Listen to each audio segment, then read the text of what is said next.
Did nobody ask, did nobody check him for no steroid? I said, he had quick hands, he would hit. I said, why y'all ain't checking for steroid? He ain't checking steroid. And then... You think he was on steroids? Of course he was on steroid. But what we don't talk about is, Canelo. Steroids. Some way responsible for the performance-enhancing drugs that are being used by fighters that fought in his gym. Specifically, off the top of my head, you have Canelo Alvarez. Canelo Alvarez had popped for clenbuterol. Boxing legend Evander Holyfield has publicly thrown down the gauntlet, accusing Canelo Alvarez of potential steroid use, with tensions mounting before the Canelo vs. Terence Crawford matchup. Holyfield's bold remarks have ignited a firestorm of controversy and speculation across the boxing community. Of all time, in my opinion. Yeah. So I feel like I'm 100% confident in myself. If Canelo was 100% confident in himself, I don't know why he wouldn't fight me. Especially since, seeing that everybody in his team is on steroids, which means including him, so he never got off steroids. You think he's on steroids? Of course. How does five? You saw De La Hoya call him out. How do five people out of your camp get tested positive for steroids? Right. You know what I mean? No, all those fucking dudes in that camp are dirty. Although Holyfield hasn't outright accused Canelo of taking steroids, he's been vocal about enforcing tougher punishments for fighters who fail drug tests. Back in 2018, after Canelo tested positive for clenbuterol, Holyfield argued that athletes caught using performance-enhancing drugs should serve time behind bars, suggesting a 30-day jail sentence as a deterrent. Alvarez failed a drug test before his big Triple G fight in May, and he's blaming Mexican cows. All right, here's the deal. 2 months until the rematch with Gennady Golovkin on May 5th is going to be the big fight, and he's been taking drug tests leading up to the fight, standard operating procedure. This time he popped for a substance called clenbuterol, which is a banned substance. As a matter of fact, it helps you cut weight. A lot of people use it illegally to cut weight while maintaining muscle mass. He is saying he did not cheat. He's not a cheater. I did not intentionally take clenbuterol. Problem is, I've been training in Mexico and eating contaminated cow beef. That's what he's saying. There's a problem apparently in Mexico where some of the cattle are being injected with clenbuterol, which helps cows. It's illegal in the United States, but some places outside the United States, even some places in the United States, will use clenbuterol to grow bigger cows, to up the protein content in the meat.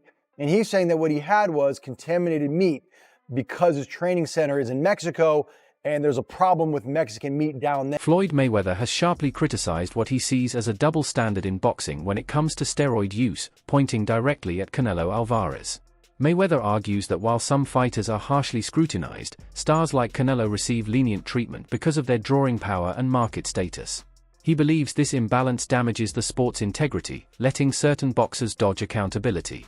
Mayweather also stresses that performance-enhancing drugs are not only cheating but pose serious health risks, putting boxing's credibility on the line. With Gennady Golovkin is still on. He's still dead set on making that fight. David Benavidez has recently taken direct aim at Canelo Alvarez and his camp, accusing them of steroid use.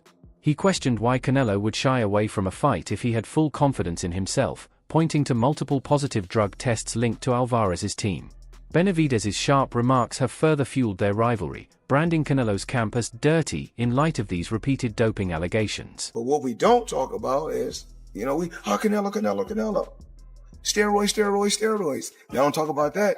So we really don't know all the fighters he beat. He could have been not clean in a lot of fights. Canelo, and the list goes on and on about athletes that's been cheating. Been accused of cheating or been proven? No, been proven too. This been proven. Yeah. Oh, with Canelo. Oh shit, I didn't know. This been proven. Lance Armstrong. Okay. And then Canelo talking about it was the steak that it was the meat that he was eating. So okay, now you eating. I guess you eating steroid cows. Man, these boys kill me. Eddie Reynoso's training camp has come under heavy fire amid repeated doping allegations involving fighters he coaches. Canelo Alvarez, Reynoso's most high-profile trainee, has previously been linked to steroid controversies. With several boxers from the gym testing positive for banned substances, critics are questioning the camp's methods and oversight. As Alvarez readies himself for his clash with Terence Crawford, many are closely eyeing his noticeable physical changes. When the greatest Canelo came out, the one that you guys seen that fought Triple G the first time, bro, dude popped dirty for clenbuterol, bro. Why do you think the second fight didn't happen? So, for me, seeing that was the best Canelo I've ever seen. But that was Canelo off steroids. Everybody else that he's fought fought Amir Khan. He fought Daniel Jacobs. He fought, what the f is his name? Billy Joe Saunders, Caleb Plant. These guys are all weak, bro. So for me, that's why I feel like I see Canelo Alvarez and I see like, he's not as good as everybody thinks. Because the best one that fought Golovkin that first time was off clenbuterol. That was the best Canelo I've ever seen, and that's why he looked so good, because he was off clenbuterol. So with the Canelo, he even got suspended for like 7 months. So it's guaranteed He's guaranteed took it. He said that he ate meat that was tainted in Mexico. Now, let me ask you that question. I've talked to people. They said for him to test positive off a piece of meat, he would have had to eat. Many boxing experts point out that building significant muscle naturally becomes increasingly difficult in your 30s. Yet, Canelo Alvarez's recent size increase has sparked debate over whether his transformation is entirely natural. These suspicions are amplified by past doping allegations tied to Eddie Reynoso's gym, where multiple fighters have tested positive for banned substances, fueling doubts about the camp's methods and overall training practices. Addressed serious accusations about his gym.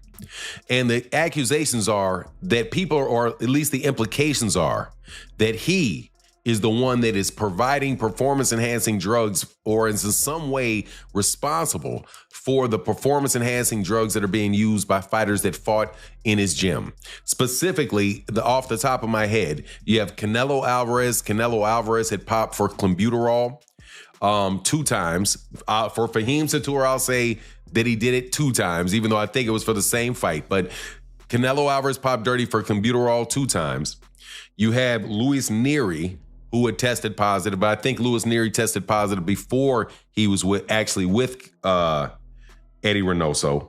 Then you have Ryan Garcia, who popped dirty after he left Eddie Reynoso and went over to Derek James.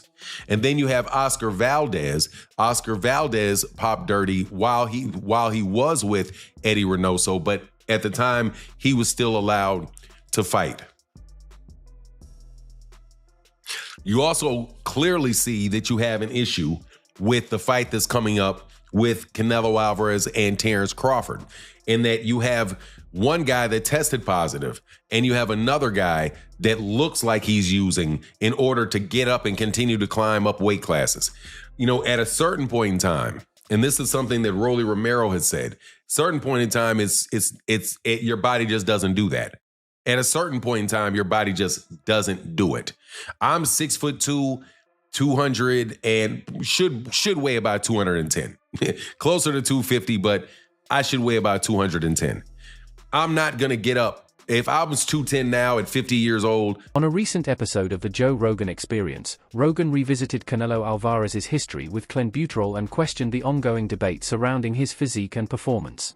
Rogan stressed how crucial transparency is for maintaining boxing's integrity, especially as Alvarez gears up for his clash with Terence Crawford. The discussion has only intensified speculation, with many fans unsurprised by the latest doping allegations. Given Alvarez's prior suspension for testing positive, some see these accusations as simply reinforcing old concerns. As if I'm juicing. If for a 30-year-old, right, you remember, your body grows, men's body can grow in height and length up until to the extreme in your 20s. By the time you're 20, your height and all that stuff is there, right? Your height and your length. In your mid-20s, you know, by the time you're 29, your musculature is pretty much there. It gets harder to gain and put on muscle after 30. Evander Holyfield has openly praised Terence Crawford's outstanding skills, pointing to his power, sharp reflexes, and rare versatility in the ring.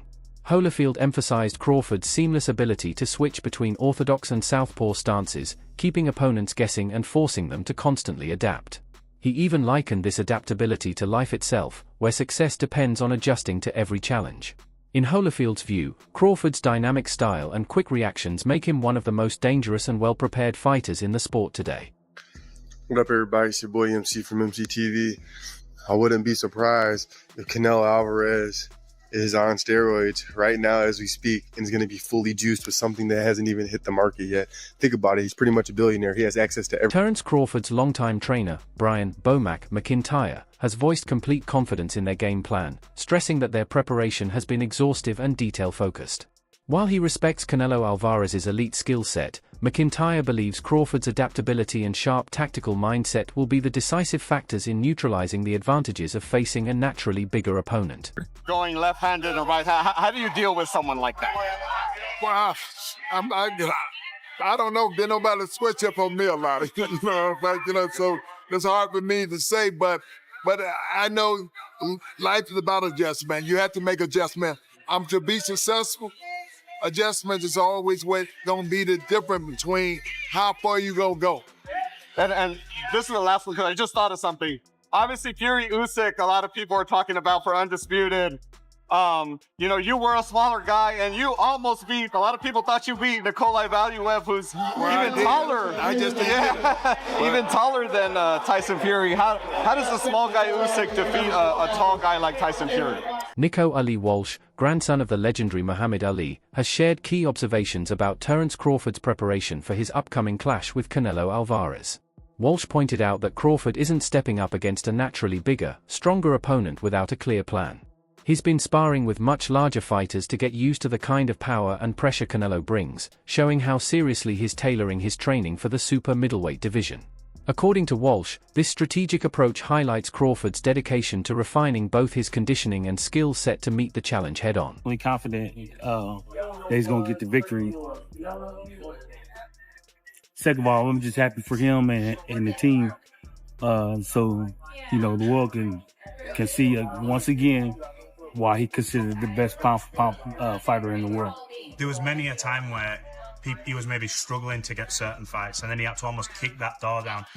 Is it nice to see him sort of getting the fruits of his labour now and getting that generational wealth off the back of what is, obviously it's a hard career boxing, you don't get given anything. Definitely good to see him get, like you say, fruits of his wealth, getting these fights that, again, will show the world why he's the best fighter in the world.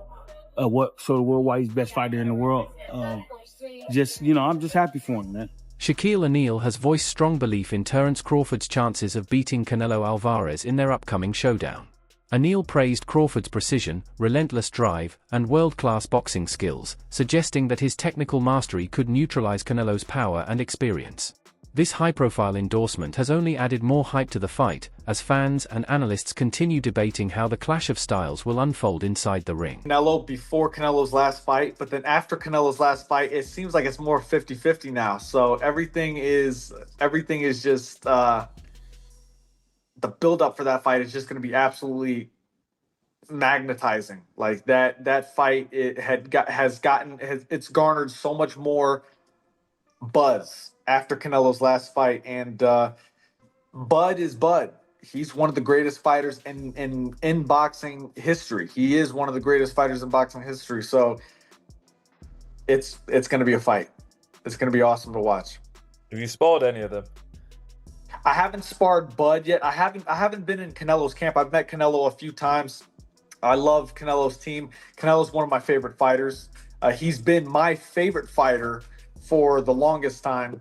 But I have to be Team Bud because me and Bud are cool, and I have so much belief in Bud, and I know who he is as a fighter. He is one of the greats.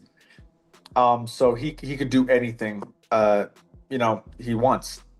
And being around both of them and seeing how they work and train and things like that, what makes both of them the fighters they are, in your opinion?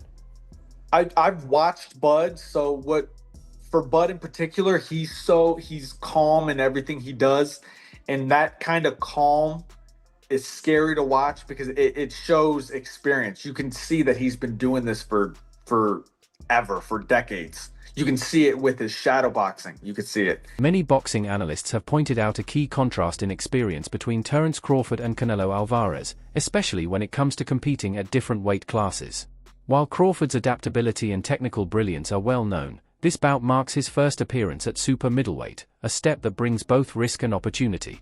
Canelo, on the other hand, is a proven force in the division, having already unified all the major super middleweight titles. Everyone's talking about the one fight right now, Terence Crawford versus Canelo.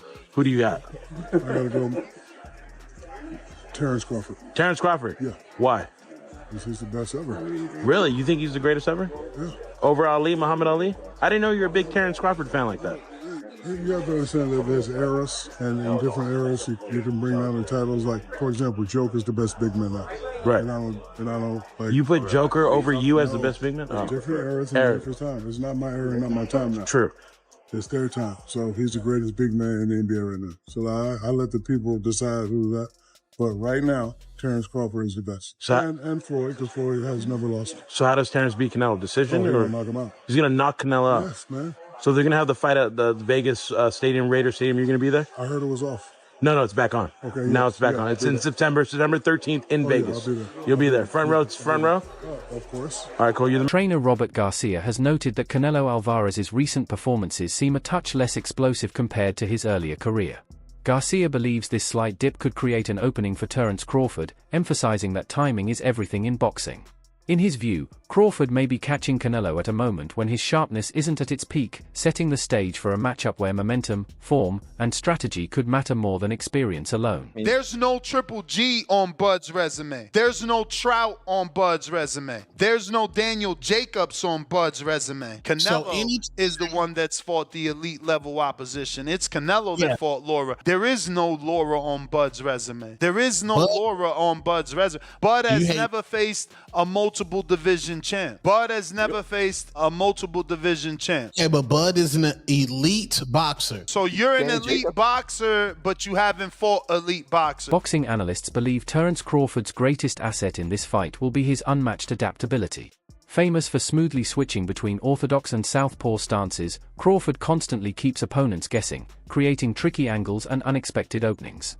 This versatility lets him dictate the tempo and exploit weaknesses as they appear. Against Canelo Alvarez, Crawford will need to adjust on the fly to his rival's timing, power, and defensive tactics, turning the bout into a high-stakes chess match where staying one move ahead will be critical to victory. Because it's a fight that most of the people don't give Crawford a chance because of the size, but he's got skills, man. He's got skills. He's got good speed, good footwork. That's why I do give him a chance. You do give Crawford. I do give Crawford a chance, of course.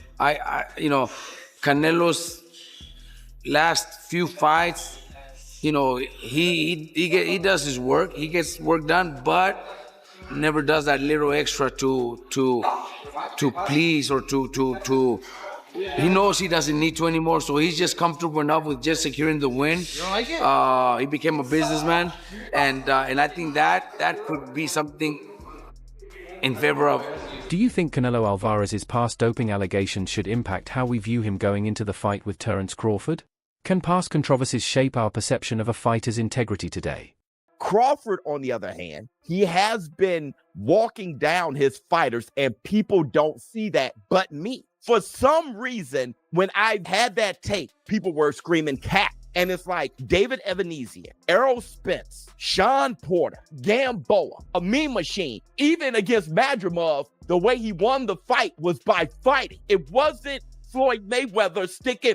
This guy has been too athletically gifted, and I mean explosive, hard punching, and too strong for his ops. When he's in orthodox, he boxes more. When he switches, he becomes a puncher. And now he's coming out southpaw. He ends you. He is not, you got to watch him fight. He does do athletic things where his hands and his feet work together and he catches you for sure. But what he mostly do is he punishes and he bullies his op because he walks you down and whips your ass. He's an